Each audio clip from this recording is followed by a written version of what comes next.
Yes! Vamos! Come on! Já aviso que vai ser um vídeo com muito menos edição. Não vou colocar tantas inserções desse vídeo pra sair logo. E aí, por motivos óbvios, vou falar primeiro do Liverpool, depois de todos os outros jogos da Premier League. E por último, vamos falar dos Gunners. E um pequeno spoiler, eu errei quase todos os resultados, mas acertei os vencedores dos dois principais jogos dessa rodada. Vambora! Então vamos lá, vamos começar aqui por Crystal Palace 2, Liverpool 1. Muito obrigado, deuses do futebol. Muito obrigado, futebol, entidade. Quase cravei. Quase. Não, eu falei que ia ser 1-0 pro Crystal Palace. E olha, assim como eu disse que o Liverpool deu uma aula de como quebrar low block contra o Burnley, o Crystal Palace deu uma aula pro resto da Premier League do que fazer pra vencer esse time do Liverpool. E é muito simples. Basicamente, é usar a força deles contra eles mesmos. Pressão constante, contra-ataques rápidos e um pouco de sorte. E fechar todos os espaços na defesa. Simples, né? Cara, que isso, que jogo absurdo dos Eagles, tá? Um jogo quase perfeito deles, eu diria. E eu vi um monte de gente dizendo que o Liverpool jogou mal. Eu não sei se eu concordo com isso, tá?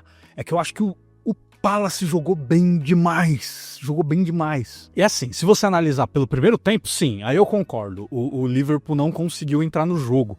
O Alisson fez umas defesas absurdas, tá? Aliás, a gente precisa falar sobre o Alisson, tá? Você é um desses que acha que o Alisson não merece ir pra seleção ainda? Cara, eu vi tanto jogo absurdo desse cara pelo Liverpool que eu não consigo não ver esse cara sendo convocado, cara. Eu tava conversando com meu irmão e eu falei isso pra ele. E eu concordo com ele num ponto. Ele não pega pênalti, né? Mas, cara, se você acha que não é justificável a convocação dele, você tá muito errado. Você tá muito errado.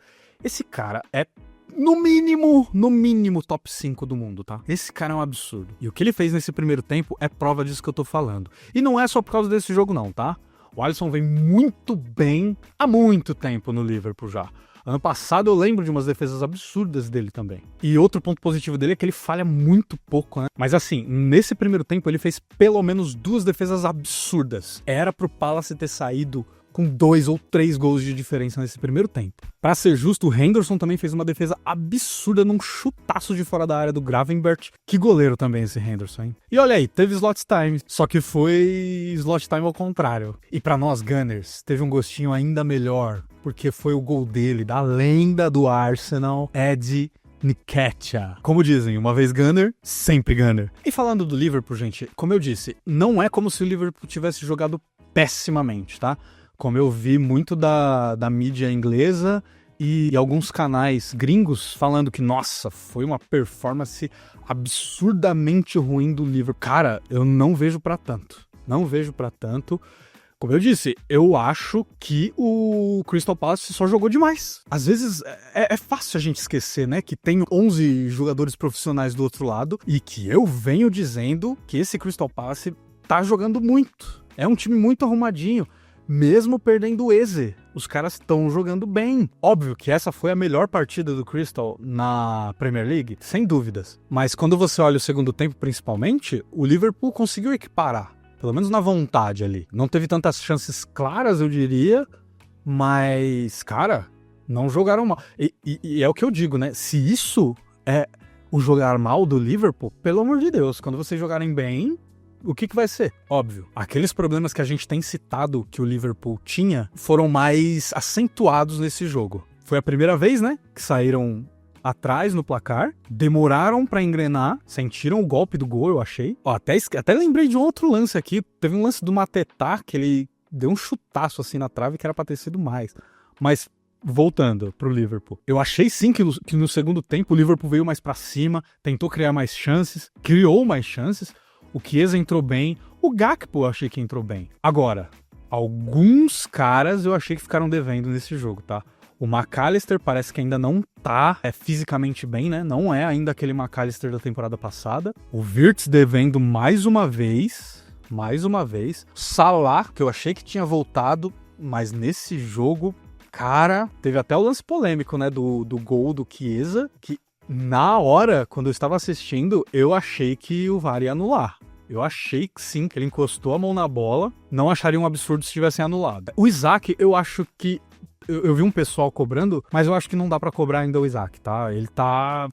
Como eu disse no vídeo passado, ele não teve pré-temporada, ele não tá bem fisicamente ainda. Não dá pra cobrar dele uma parada que, cara, fisicamente é impossível ser cobrado, cara. Aquele cartão vermelho do Ekitike pesou ainda mais, né? Eu acho que se o Ekitike tivesse nesse jogo, o Liverpool poderia ter tido uma sorte melhor ali em alguns ataques. E eu disse que essa parada de deixar pro último lance, espírito guerreiro, a gente sempre vence no final, uma hora ia dar errado. E me repetindo aqui, esse jogo nem era pra ter acontecido o slot time reverso, tá? O Palace jogou o suficiente pra acabar com esse jogo antes dos acréscimos. Só que quase tivemos um slot time. Como eu disse, né, o Chiesa fez o gol ali aos 87. E aí quando o Liverpool empatou, cara, eu já sabia que esse gol ia vir, cara. O Liverpool tava em cima do Palace, né? Como eu disse, não com tantas chances claras, mas tentando. Uma hora ia sair o gol. E aí, aos 96, 97, o Nketiah fez o gol da vitória. E, cara, volto a dizer, uma coisa que eu tenho falado para nós Gunners. Ainda é muito cedo, ainda é a 6ª rodada, não há motivo para pânico. Não tem nada pra se desesperar. O campeonato ainda só depende de vocês. E agora da gente também. Mas é isso. Palace fez o jogo perfeito e ensinou todo mundo a como vencer o Liverpool. E olha, não é nada fácil. Mas os deuses do futebol me ouviram. Muito obrigado, deuses do futebol. O futebol respira. E vamos dar aquela passada rápida pelos outros jogos da Premier League. Começando por Brentford 3 e United 1. Aqui eu errei em não acreditar na minha intuição, tá? Eu disse no preview que o Brentford era uma pedra no sapato do United, só que, cara, o Brentford perdeu tanta gente, né, nesse meio do caminho, o próprio Mbeumo, o Issa, o próprio técnico. Eu não acreditei no Brentford. E o Brentford não vinha tão bem, não tava jogando tão bem. Vem dando sinais de melhora, né? Tipo, o jogo contra o Chelsea, o jogo da Carabao também, que eliminou o Villa, né? Mas eu não acreditava. E ó, em minha defesa, eu acertei o placar. Eu falei que ia ser 2-2. Só que esqueceram de avisar o senhor Bruno Fernandes. Pipocou, porque teve pênalti pra ele empatar o jogo, que seria o segundo gol do United, seria o 2-2. E ele perdeu, bateu mal o pênalti. Então eu acertei o placar moralmente. Mas falando sério, gente, o que acontece com esse United? Entra técnico, sai técnico, vem jogador novo, sai jogador velho, e o time não consegue sair da lama. É incrível o que acontece com esse United, incrível. Que time zicado e ruim. Nossa, não joga bem, né? Pra variar, o melhor jogo deles até aqui foi o primeiro jogo contra o Arsenal. Tinha que ser, e mesmo assim eles perderam. Eu nem vou rir, porque eu quero que o reino do Amorim dure pra sempre, tá? Fica, Amorim, por favor, pro bem do futebol, de novo. Fica, Amorim. Aí vamos pra Leeds 2, Bournemouth 2, mais um erro de resultado. Tinha apostado na vitória do Bournemouth, não acreditei na força do Leeds em casa. E, gente, esse Leeds é muito guerreiro. O time brabo em casa, tá? Como eu havia falado, né? Mesmo com aqueles 5-0 que eles tomaram do Arsenal, os 30 minutos antes de eles tomarem o primeiro gol, eles tinham jogado muito bem. Inclusive, a melhor chance do jogo tinha sido deles, com uma defesaça do Raya. E em casa, eles estavam jogando muito bem. Seguraram o Newcastle, por exemplo. E eu apostei na vitória do Bournemouth, porque o Bournemouth vinha muito bem, né? Aliás, vem muito bem. Eu não considero um resultado ruim, porque aqui, apesar de o Bournemouth estar jogando bem contra quem vem pela frente, porque como eu disse, o Leeds é casca grossa dentro de casa, tá? E teve gol do Semenyo. Dessa vez de falta. Que repertório desse cara, tá? É gol de falta, é gol de longe, é gol de perto, é gol driblando, é gol de fora da área. O cara faz gol de tudo quanto é jeito. E o Bournemouth precisou dos acréscimos pra empatar esse jogo, tá? Fez um gol aos 93. E que legal é ver esses times menores, né? E medianos crescendo também, né? Nessa liga. Assim a liga fica cada vez mais competitiva. Aí vamos pra Chelsea 1, Brighton 3. Esse resultado eu errei completamente, tá? Eu apostei no contrário. Eu apostei no 3-1 pro Chelsea. E, gente, eu acho que tá na hora da gente falar de vez, né? Esse Chelsea é uma fraude.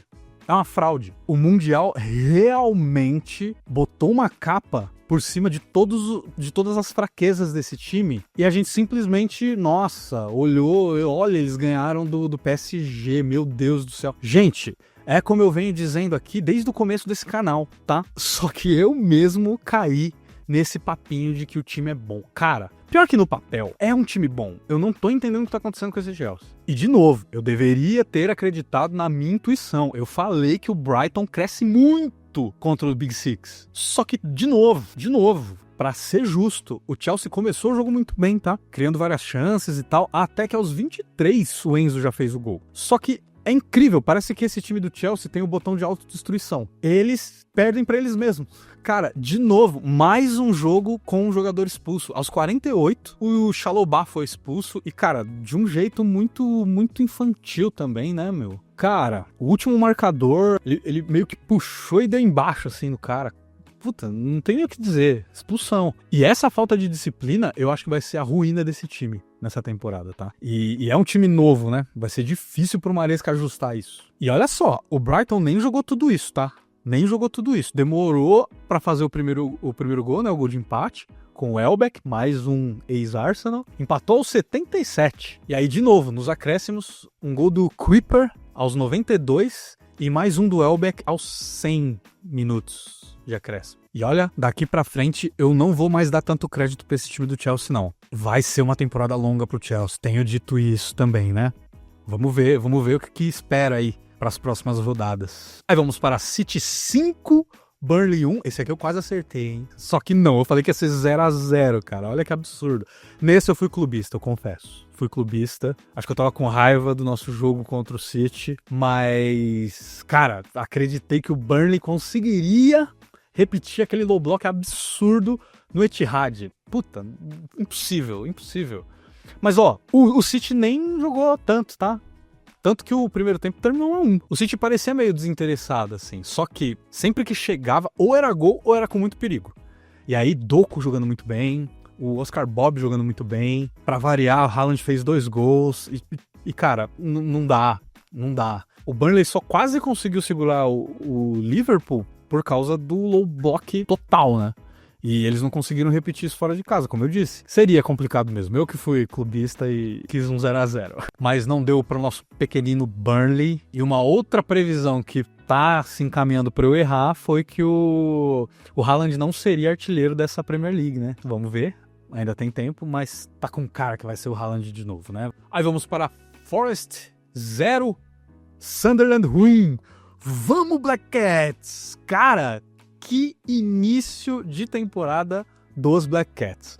O Sunderland, cara, nossa, é um dos queridinhos, né? Junto com o Bournemouth, você pode colocar. Eu tinha apostado no 1-1, mas eu gostei de ter errado esse resultado. Como esse Sunderland é chato, né? Chato pra jogar contra, cara. Chato. Os caras são muito guerreiros. Os caras são muito chatos de fazer gol contra eles. É simples assim. Tem um ótimo goleiro. O time é arrumadinho. O Xhaka tá jogando bem. E, cara, não vou negar. O Forest foi o melhor time. Se você analisar ali, né? Tanto em números quanto assistindo os melhores momentos ali. Dá pra ver. O Forest foi melhor. Só que não conseguia finalizar as jogadas. Boas jogadas até que criou. Mas não conseguiu finalizar tanto. E as que conseguiu finalizar, o goleiro do Sunderland foi muito bem. E assim, mais uma vitória na base do coração, né? Pra esse Sunderland. Numa jogada ensaiada de falta, com assistência do nosso querido grande Xhaka. E de novo, gente, muito legal esse começo do Sunderland. Muito legal.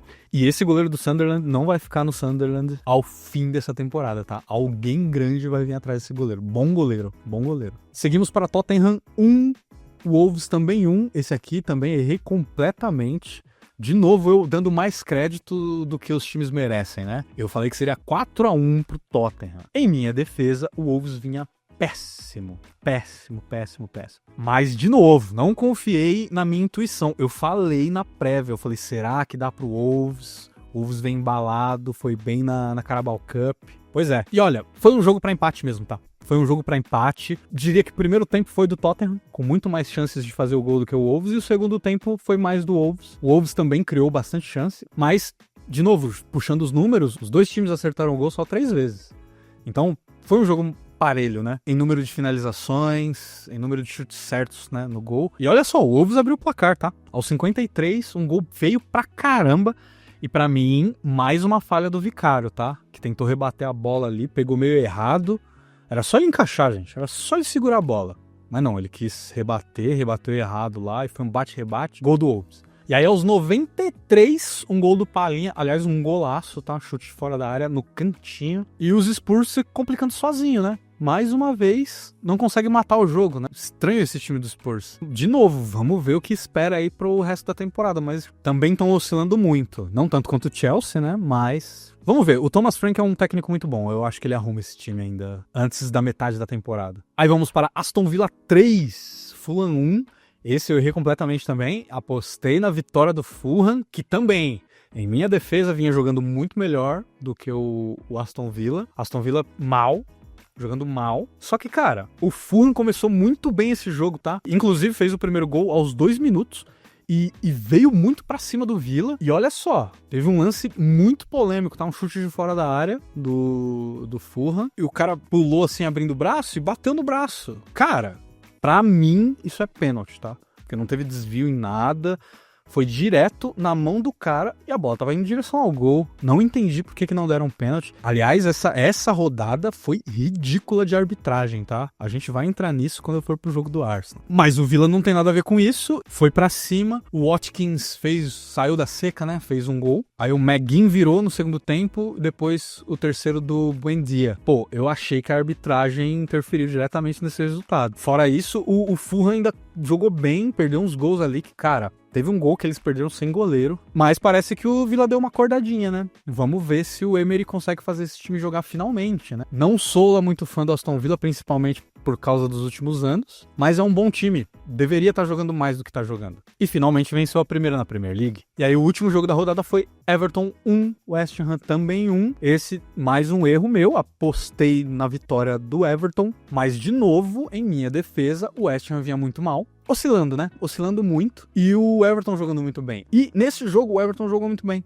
Jogou muito bem. Os Hammers não fizeram nada no primeiro tempo, tá? E, aliás, o West Ham, mesmo com esse empate, continua muito mal na temporada, tá? Nos últimos 5 jogos da Premier League, conseguiu apenas 4 pontos. Aquela vitória bizarra contra o Forest, 3-0, e agora esse empate. O resto é só derrota, sem contar a Carabao Cup, que foram eliminados também. Aí os gols foram de Keane pro Everton e Bowens pro West Ham. E vamos pra ele, o jogo mais aguardado. Newcastle 1, Arsenal 2.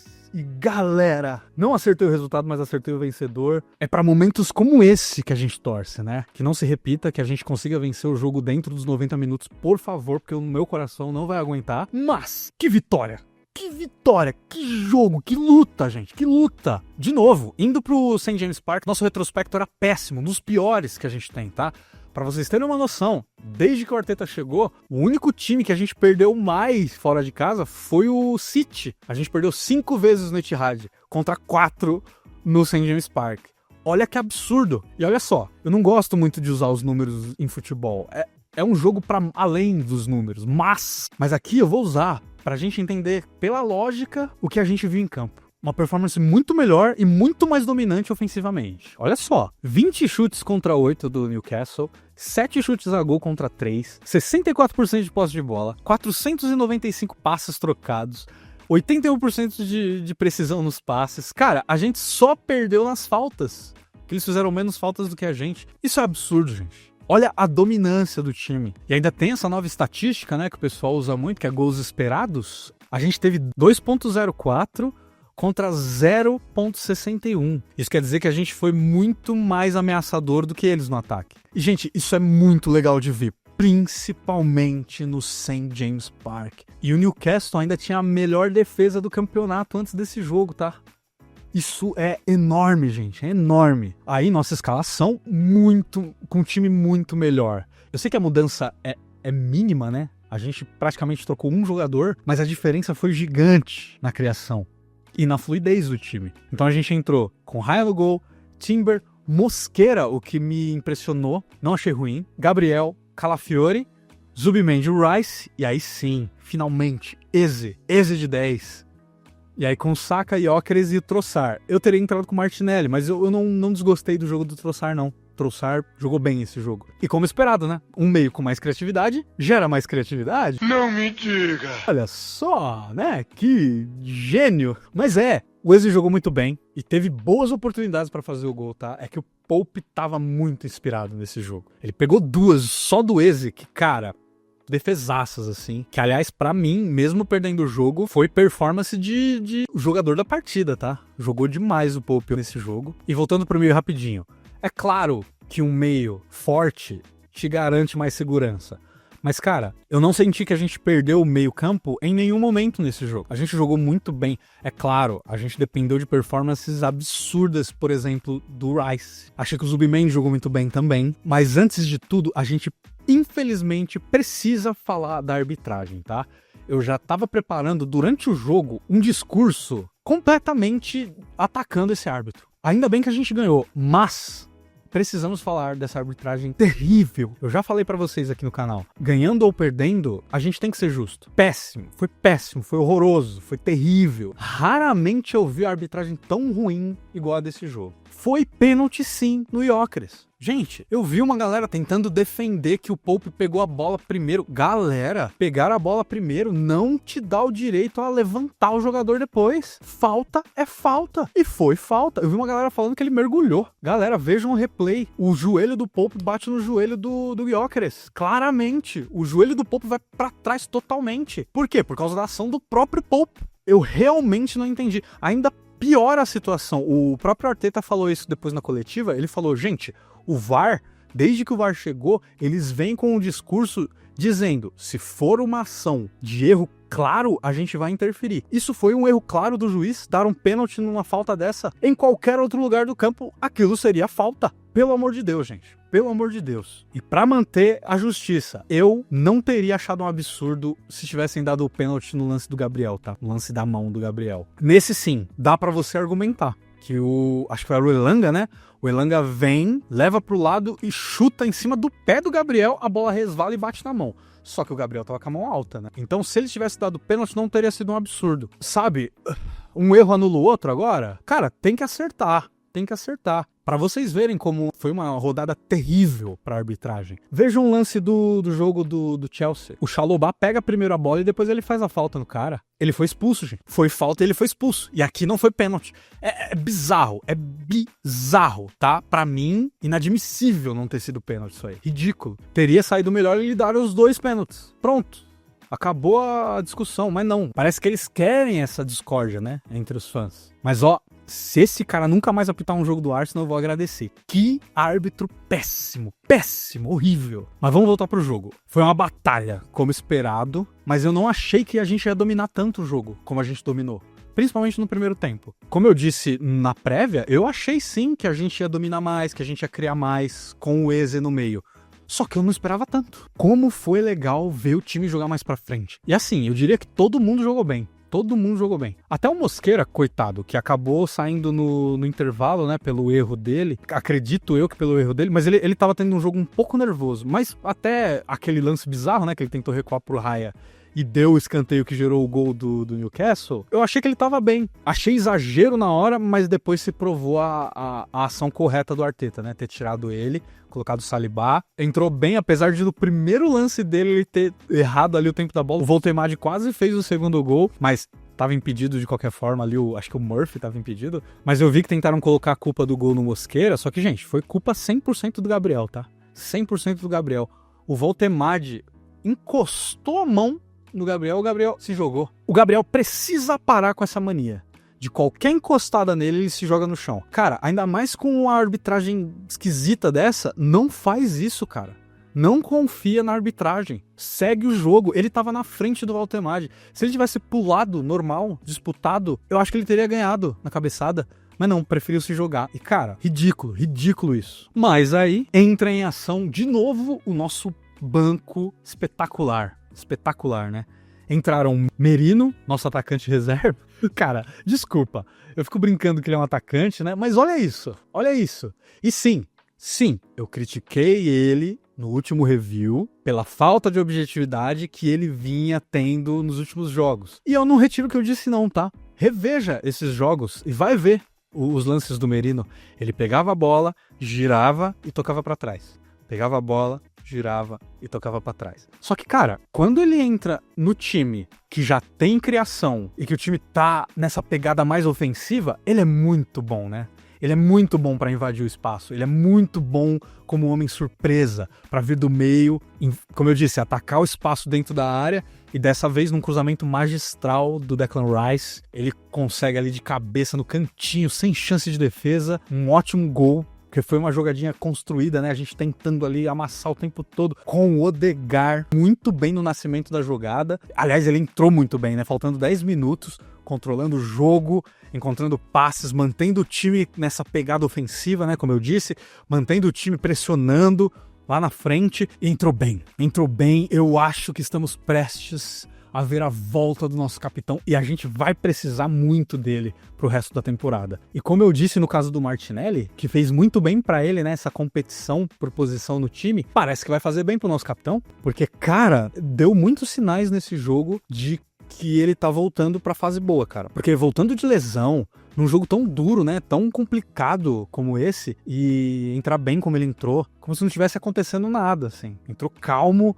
entrou controlando o jogo. O próprio Eddie Howe, né, o técnico do Newcastle, falou, cara, pra mim o que mudou o jogo foi a entrada do Odegaard, que eles não conseguiram mais encaixar a marcação. Que bom, cara, que ele volte. E ele e o Eze juntos no final deu muito certo pra manter a pressão e encontrar os espaços, né, na defesa adversária. E essas alterações no time, pra mim, foram perfeitas, tá? Aliás, hoje o Arteta merece os créditos, porque acertou na escalação, ao meu ver, trocou o que teve que trocar e foram alterações muito boas, né? Ele não trocou só posição por posição. Ele não trocou um volante por outro. Inclusive, ele tirou o Zubimendi pra pôr o Odegaard. Olha que legal. Ótimo jogo pro nosso técnico, que também eu estava tecendo críticas, mas, gente, quando os caras erram, a gente tem que criticar e quando acerta, a gente elogia. Não tem por que ficar só criticando, né? A vida é assim, a gente erra, acerta, vambora, vamos pra frente. E nesse jogo, ele foi nota 10, cara. Não tenho o que dizer.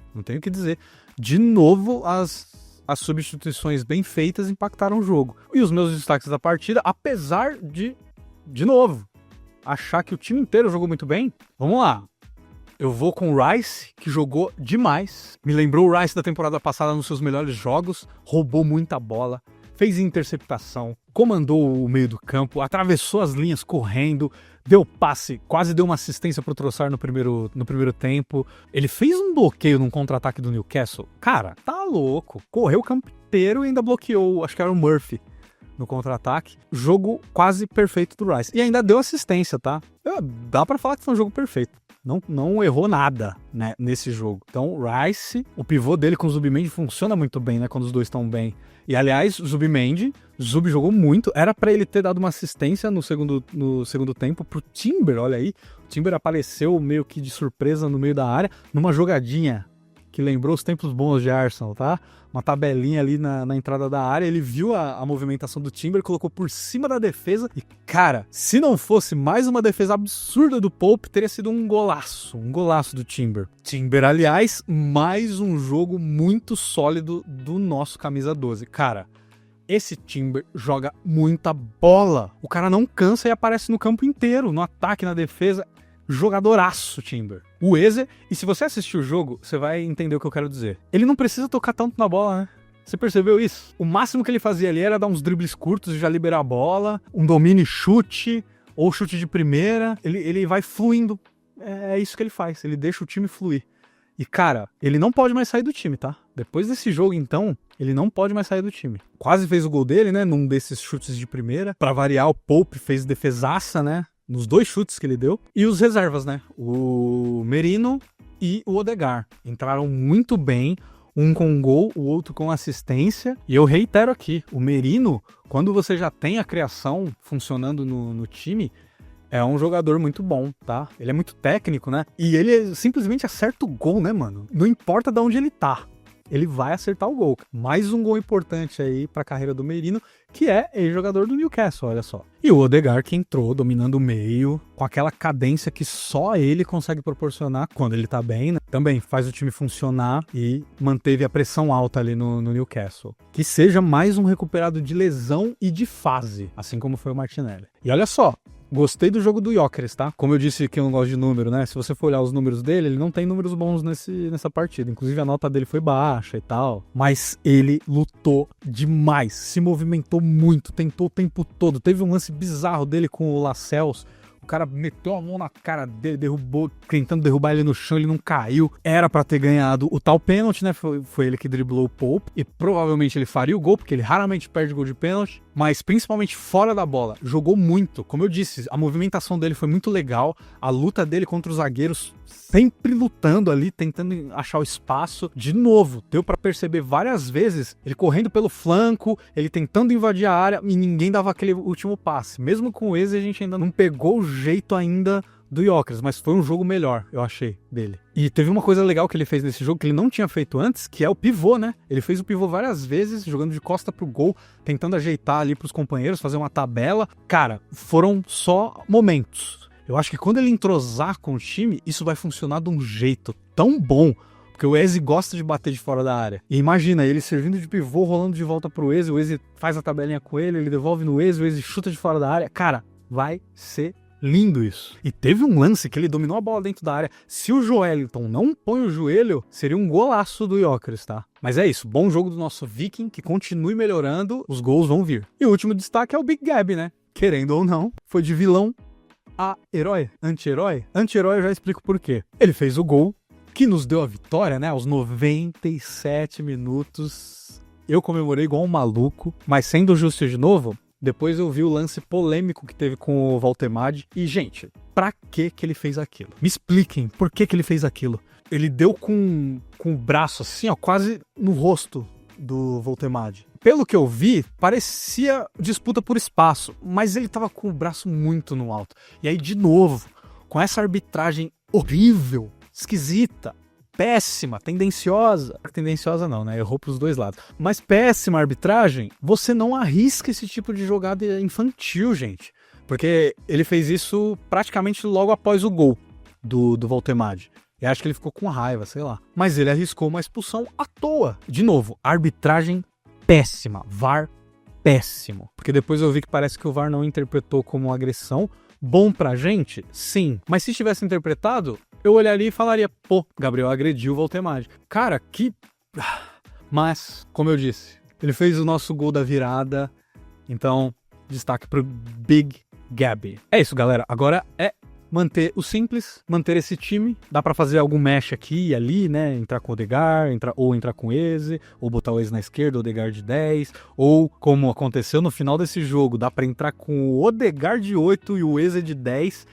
Gostei muito, tá? Eu entendo que é circunstancial, que funcionou bem porque era o final do jogo, mas talvez contra algum time um pouco mais fraco, essa formação funcione, tá? Contra low block, não é uma ideia tão doida. E quando esse time tiver completo, galera, ainda tem Havertz, Madueke e Jesus pra voltar, olha aí. A gente tem um time muito forte, galera, muito forte. Isso porque Saka e Odegaard ainda estão meio baleados, né? Os caras ainda estão voltando de lesão, então precisa dar um tempo para eles se reajustarem ao time. Mas bem, precisamos manter esse nível de performance para mais, porque eu acho que a gente pode ainda mais. E agora que teremos jogos mais tranquilos, porque Premier League é complicada de falar em jogo tranquilo, precisamos somar o máximo de pontos possível contra os médios e pequenos. Já começando na próxima rodada, que é contra o West Ham em casa. Então, a gente tem a possibilidade de mais 3 pontinhos aí. E bora ver como é que ficou a tabela depois desses jogos? Vamos lá. Galera, o melhor cenário aconteceu. Como eu disse, né? A gente tinha a possibilidade de terminar 8 pontos atrás do Liverpool. E na melhor das hipóteses, a gente terminaria 2. E foi exatamente isso que aconteceu. E, cara, como dizem lá, né? Game on. O jogo tá vivo. Estamos atrás. E se escorregar, parece que dessa vez a gente vai aproveitar melhor, né? Como eu disse na prévia, Ano passado, toda vez que o Liverpool escorregava, a gente escorregava junto. Então, acho que foi uma das primeiras vezes que eu vi o Liverpool perdendo o jogo e a gente ganhando o nosso. É um bom sinal, mas é só o começo. A gente precisa seguir jogando bem. Premier League é muito doida, né? Eu vejo a galera dizendo que é obrigação do Arteta vencer, ou até eu, né? Falei que eu não gosto disso, eu falei que era obrigação do Slot vencer. Gente, tem 20 times, só um pode ganhar. Só um time ganha. E eu não sei se vocês estão percebendo, mas os times médios e pequenos também estão muito fortes, tá? Também estão jogando bem. Então não tem essa de jogo ganho mais. Não existe jogo ganho no futebol moderno. Mas esse jogo mostrou pra gente que sim, é possível.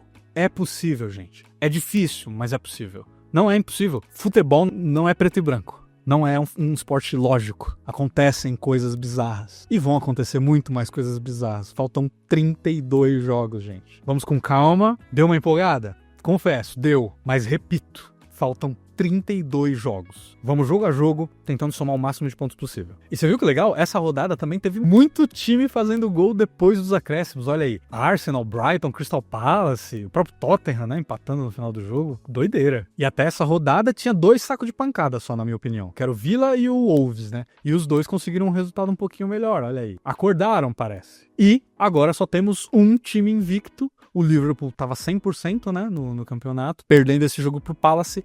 O Palace é o único time invicto. Olha que bizarro. Crystal Palace é o único time invicto da Premier League. E aí, o que você achou dessa rodada, dessa vitória espetacular dos Gunners? Comenta aí, curte o vídeo, inscreva-se no canal e compartilha com a galera que você acha que vai curtir esse tipo de conteúdo, beleza? E agora, mais do que nunca, come on, you Gunners!